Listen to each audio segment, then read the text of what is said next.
There are a lot of films that I liked for different reasons.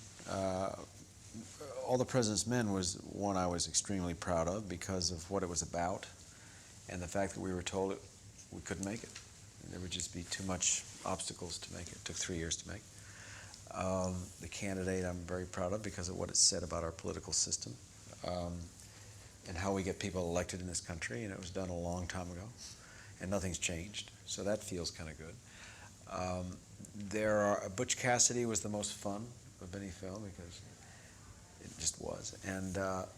But probably the film that is the most personal, that has the most meaning for me, was Jeremiah Johnson because, again, it wasn't going to get made, and I had to really push to get it made. And Sidney Pollack and I, my friend, the director, he and I were able to push it through finally, but there was a lot of resistance to the studio. They said, well, I don't know, I'm a mountain man.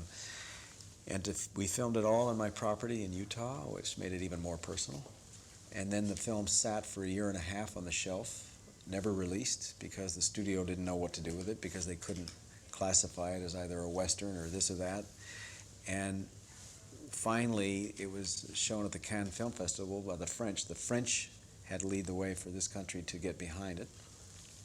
So they were embarrassed into showing it domestically, which they did finally in 1973. It was finished in 1971. It was shown in 1973 and just dumped in the marketplace with no promotion or anything during Christmas, and it was pulled a week later. And we pleaded with them to leave it longer or to promote it. And they said, no, it just isn't going to play. And so then several weeks later, a friend of mine in Boston called me to say, hey, I saw your movie. I said, how? He said, it was in a little theater, big lines, packed. I said, what? He said, you got to be kidding. He says, no, I'm serious. So we called the theater owner, and he says, yeah, that's funny. That's a hell of a film. I said, well, what's it doing there? And he said, I'll tell you what, they tried to pull it, and he said, but I didn't have a picture behind it. It fell out, so I got nothing. Something's better than nothing. That's the way I looked at it. So I just let it run. What the hell, And it caught on. After 1.5 to 2 weeks, it started to catch on, and then the word of mouth. By the end of the 3rd week, I was in sellout, and I'm in my 16th week. He said, I'm just going to keep this thing here. I pushed the other film out.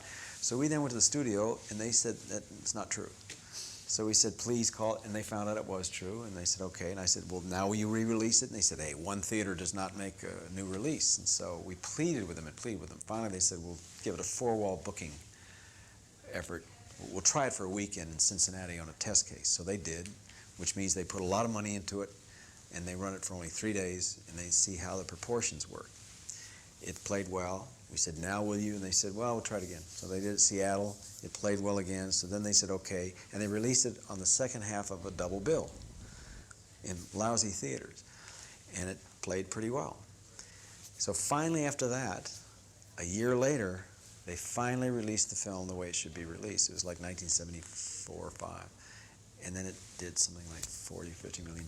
So it's got a pretty nice history. So that